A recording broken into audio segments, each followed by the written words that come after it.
नहमदुहु व नुसल्ली अला रसूलिहिल करीम। मुअज़्ज़ज़ सामीन नाज़रीन, अस्सलामु अलैकुम व रहमतुल्लाहि व बरकातुहू। दोस्तों, अमलियात के बारे में आपने मुख्तलिफ़ ख़यालात के लोग देखे होंगे, और अमलियात के बारे में जब बंदा इन नज़रियात को समझता है, सुनता है, तो बंदा ख़ुद तज़ब्ज़ुब का शिकार हो जाता है।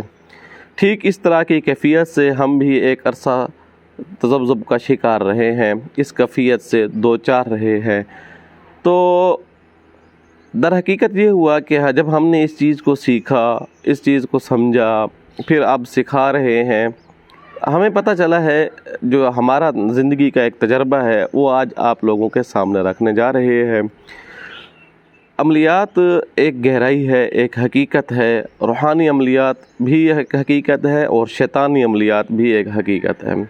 ज़ाहिर है, जब शैतानी क़ुव्वतें, शैतानी चीज़ें इंसान को या इंसानी ज़िंदगी को या इंसानी ज़िंदगी के मामलात को छेड़खानियाँ करते हैं, तबाह व बर्बादी की तरफ लेकर जाते हैं, तो ज़ाहिर है उसका दिफाई पोजीशन या इक़दामी पोजीशन जो ली जाती है वो रूहानी अमलियात से ही ली जाती है।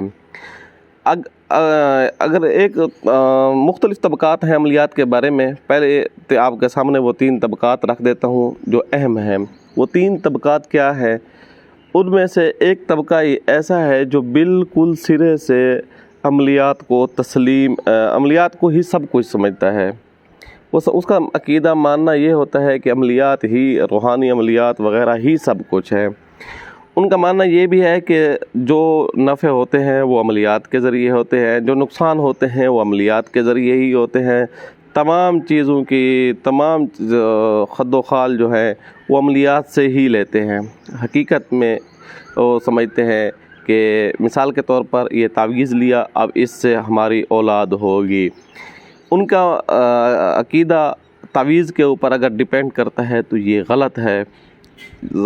औलाद देने वाली ज़ात अल्लाह की है। या कोई बीमार है, वो समझता है इस तवीज़ के अंदर ही शिफा है और ये तवीज़ ही सब कुछ है, इसके ज़रिए मुझे सारा कुछ शिफा याबी हो जाएगी। ये भी गलत है।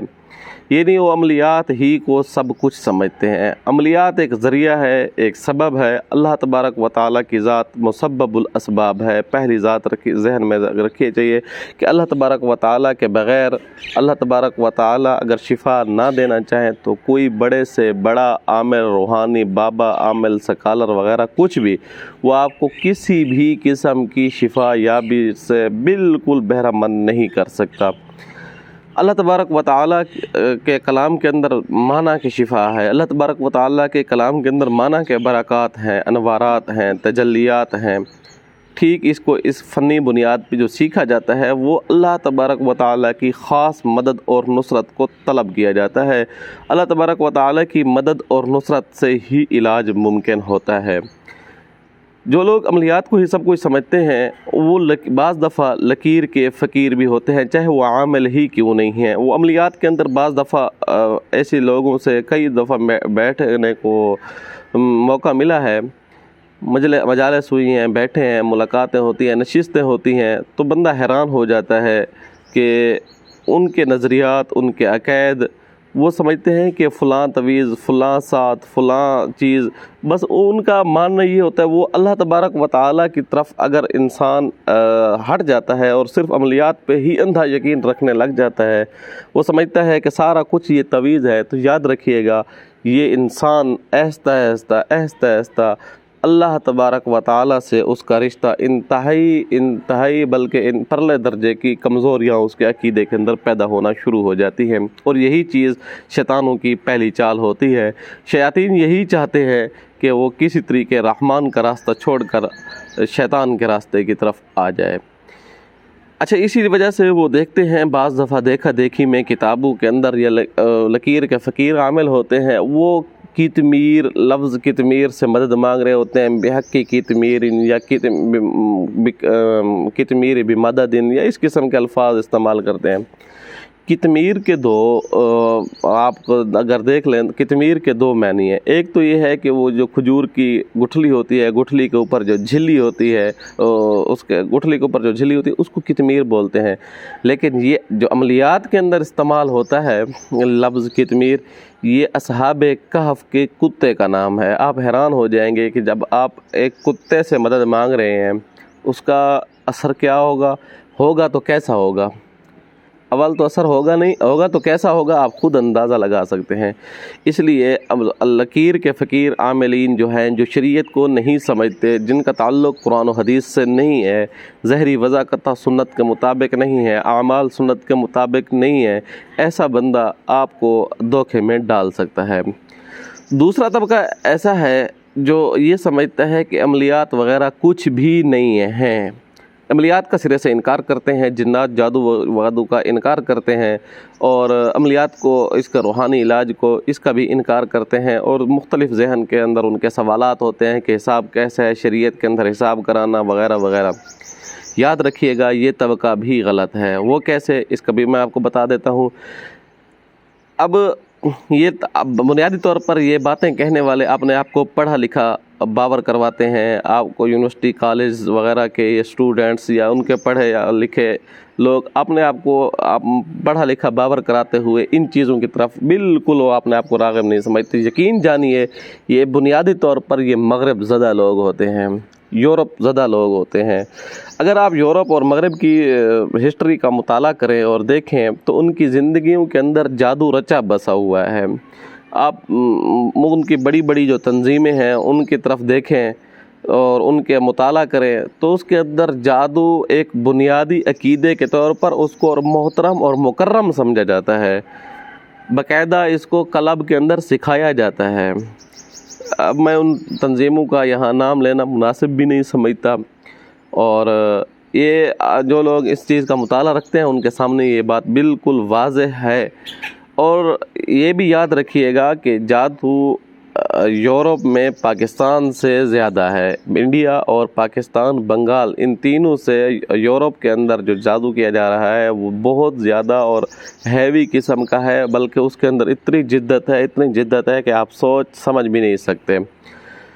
अब दूसरी बात यह है कि वो इनकार करते हैं कि जादू वगैरह कुछ भी नहीं है, जो बंदा नमाज वगैरह पढ़ता है उसके ऊपर जादू असर नहीं करता।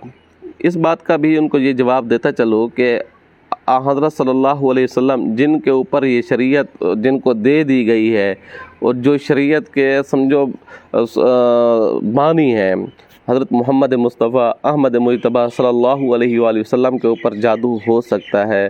उनकी अहलिया सैयदना आयशा रज़ी अल्लाह तबारक व तआला अन्हा, उनके ऊपर जादू हो सकता है।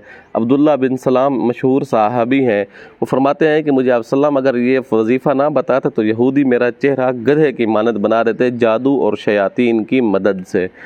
अब देखें क्या हमारी नमाज़ें सहाबा से या अम्बिया अलैहिस्सलातु वस्सलाम से ज़्यादा महफूज हैं, या हमारी नमाज़ों के अंदर उनसे ज़्यादा ताकत है नऊज़ु बिल्लाहि मिन ज़ालिक, या हमारी ईमान की ताकत उनसे नऊज़ु बिल्लाह ज़्यादा है। हो ही नहीं सकता, सवाल ही पैदा नहीं हो सकता कि हमारी नमाज़ें, हमारा ईमान उनसे ज़्यादा अच्छा हो, ये मुमकिन ही नहीं है। तो जब उनके ऊपर, उन शख्सियात के ऊपर, उन बुज़ुर्गों और मोहतरम शख्सियात के ऊपर जादू असर अंदाज हो सकता है, आप और मैं किस खेत की मूली हैं, जादू हमारे ऊपर भी असर अंदाज हो सकता है। जब जादू हो सकता है तो ज़ाहिर है अब उसका इलाज भी तो ज़रूरी है। मार्केट के अंदर एक अमल होता है, उसका रद्द अमल भी ज़रूर होता है। एक बीमारी होती है, उसकी शिफा भी होती है, उसका इलाज भी होता है। तो इस इलाज कैसे करेंगे इसका इलाज? क्या चारपाई के ऊपर अपनी ज़िंदगी ऐसे तबाह व बर्बाद कर देंगे? क्या हस्पतालों के अंदर इंजेक्शन लगवा के अपनी ज़िंदगी को अजीरन करके रख देंगे? ज़ाहिर है आपके जहन में एक सवाल आ रहा होगा कि जी मार्केट के अंदर तो धोखेबाज, फराडिया किस्म के, फरेबी किस्म के आमिलीन, शरीयत से नावाकिफ़ आमिलीन, जिनका कुरान और हदीस के साथ बिल्कुल कुछ भी, इतनी सी अलिफ बे भी उनकी वाकिफ़ नहीं है और वो भी अमलियात कर रहे हैं। वो ठीक है। यहाँ एक बात नुक्ते की मैं आपको बताता चलूँ कि मार्केट में नकल उस चीज़ की होती है जिसकी असल मौजूद हो, जिसकी असल ना हो उसकी नकल भी नहीं होती। तो आप अगर नकल का इनका तस्लीम करते हैं कि वाकई नकल है, تو ظاہر ہے اس کی اصل بھی ہوگی، اور اس کی اصل قرآن و حدیث کی اصل عملیات ہیں جو قرآن و حدیث کے ساتھ ہی خاص ہیں، جو قرآن کے مختلف عملیات اور آیتوں وغیرہ کی ریاضت کر کے جو اعمال کرتے ہیں اس کی ایک تاثیر پیدا ہوتی ہے۔ جب وہ تاثیر مل جاتی ہے تو پھر اس تاثیر کے ذریعے علاج کیا جا سکتا ہے۔ کوشش کروں گا پھر میں آپ کو اگلی کسی ویڈیوز میں چلے کے بارے میں بتاؤں، اس کا ثبوت دوں، اس کی وضاحت پیش کروں، اور عملیات کے بارے میں یہ وضاحت کے ساتھ آپ کو بتاتا چلوں کہ عملیات کس طرح اثر انداز ہو سکتی ہے، ہماری زندگی میں ہم کس طرح اس سے استفادہ کر سکتے ہیں، کس طرح ہم اس سے اپنے زندگی کو صحیح سمت کی طرف لے کر جا سکتے ہیں۔ جی ہاں، یہ ایک چیز ممکن ہے، اور آسانی کے ساتھ اس عملیات کو ہم سمجھ بھی سکتے ہیں اور اپنی زندگی کے اوپر لاگو بھی کر سکتے ہیں۔